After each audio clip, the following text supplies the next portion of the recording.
UGC net examination के अंदर हमें काफ़ी सारे रेगुलर बेसिस के ऊपर अपडेट्स देखने को मिल रहे हैं, जहाँ पे लास्ट टाइम हमारा एग्जामिनेशन अचानक से ऑफलाइन हुआ, फिर उस एग्जामिनेशन को ऑनलाइन हमने कर दिया। एलिजिबिलिटी क्राइटेरिया के अंदर दूसरी ओर हमें काफ़ी ज़्यादा अपडेट्स देखने को मिले, जहाँ पे ग्रेजुएशन में जो स्टूडेंट्स हैं जिनका 4 इयर्स वाला ग्रेजुएशन था, उनको भी इंक्लूड कर दिया कि वो भी अब यूजीसी नेट का एग्जामिनेशन दे सकते हैं।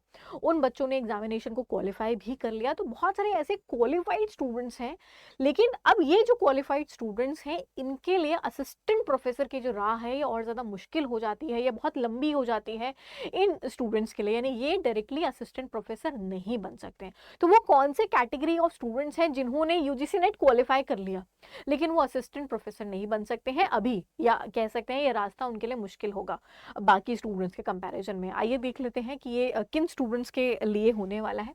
तो अगर जैसे हम देखें कि असिस्टेंट प्रोफेसर बनने के लिए या यूजीसी नेट की जो एलिजिबिलिटी है वो होती है कि मास्टर्स में 55% मार्क्स है आपका, तो आप अप्लाई कर सकते हो यूजीसी नेट एग्जामिनेशन के लिए।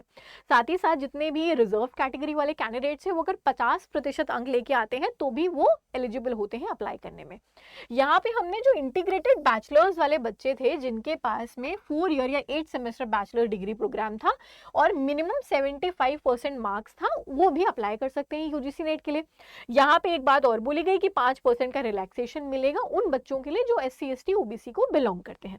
आगे अगर आप ध्यान से देखो तो एक लाइन इन्होंने दे करके रखी हुई है कि ये जो बच्चे हैं जो क्वालिफाई करेंगे नेट में based on a 4 year degree programme, यानी अंडर ग्रेजुएट डिग्री के लिए होंगे, वो एलिजिबल होंगे सिर्फ और सिर्फ JRF के लिए और एडमिशंस ले सकते हैं PhD के अंतर्गत। ये वाले बच्चे, the candidates qualifying the net based on 4 year under graduate degree will not be eligible for the appointment of assistant professors.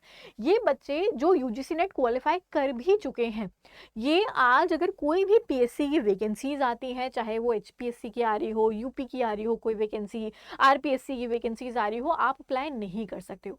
Even though उन वैकेंसीज के अंदर लिखा है कि नेट क्वालिफाइड स्टूडेंट्स अप्लाई कर सकते हैं, लेकिन आप फिर भी एलिजिबल नहीं होते हो अप्लाई करने के लिए क्योंकि आपका मास्टर्स नहीं कंप्लीटेड है।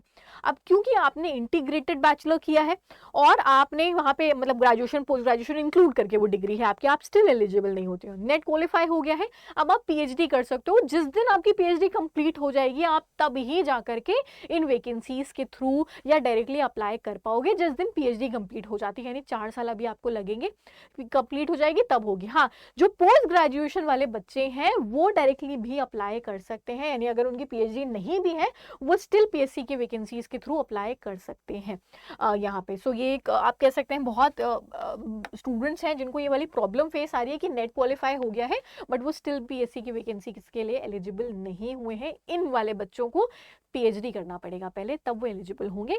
पोस्ट ग्रेजुएशन वाले जो बच्चे हैं वो अप्लाई कर सकते हैं डायरेक्ट भी इन वैकेंसीज के लिए। सो होपफुली ये सेशन आपको अच्छा लगा होगा। इसी तरीके के और इम्पॉर्टेंट अपडेट्स मैं इसी चैनल के ऊपर आप सबके साथ में शेयर करती हूँ, तो चैनल को सब्सक्राइब कर लीजिएगा सो दैट ऐसी कोई भी अपडेट हो, ऐसी कोई भी नोटिफिकेशन है वो आपसे मिस आउट जो है वो ना हो। Will see you guys again in the next session. Till then take care, bye bye everyone.